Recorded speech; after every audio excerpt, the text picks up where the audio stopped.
Abraham Lincoln அமெரிக்க ஜனாதிபதியான பிறகு நன்றி அறிவிப்பு கூட்டத்தில் பேசும்போது ஒரு சிறுமியை பெயர் சொல்லி மேடைக்கு கூப்பிட்டார். பலமுறை தோற்றும் நான் இந்த முறை வெற்றி பெற்றதற்கு காரணம் அந்த சிறுமி என்று புகழ்ந்தார். அப்படியே அந்த சிறுமி லிங்கனுக்கு என்ன உதவி செய்தால் வெற்றி பெறுவதற்கு?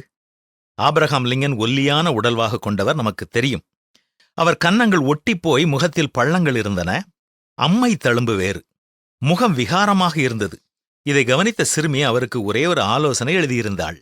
நீங்கள் தாடி வளர்த்து கொண்டால் உங்களுடைய முகம் கம்பீரமாக அழகாக இருக்கும் என்று எழுதியிருந்தாள். இப்போதுள்ள உங்களுடைய முகத்தை பெண்கள் பார்க்க விரும்புவதில்லை என்ற உண்மையை அவள் வெளிப்படுத்தியிருந்தாள்.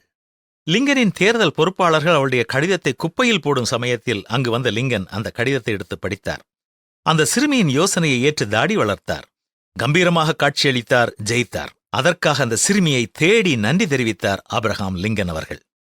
நம்முடைய பெரிய சிக்கல்களுக்கு பெரிய பெரிய மனிதர்கள்தான் யோசனை சொல்ல வேண்டும் என்பதில்லை.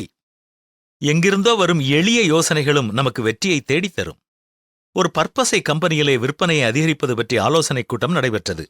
பல யோசனைகள் தரப்பட்டன. விளம்பரத்தை கூட்டுவது, இலவச இணைப்பு தருவது, பரிசுகள், கூப்பன் தருவது, போட்டிகள் நடத்துவது என்று பல யோசனைகளை அள்ளிவிட்டார்கள்.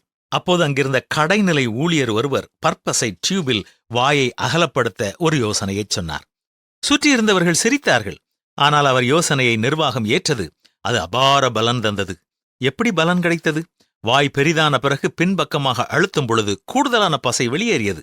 இதனால் கூடுதலாக வாங்க நேர்ந்தது. விற்பனை கூடிவிட்டது.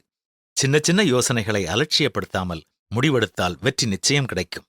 வேலைக்கார அடிமைப்பெண் கொடுத்த ஆலோசனையினால்தான் படை தளபதியான நாகமானும் குஷ்டரோக வியாதியிலிருந்து சுகம் பெற்றான். ஆலோசனை இல்லாத இடத்தில் ஜனங்கள் விழுந்து போவார்கள் என்றுதானே நாம் வேதத்தில் வாசிக்கிறோம்.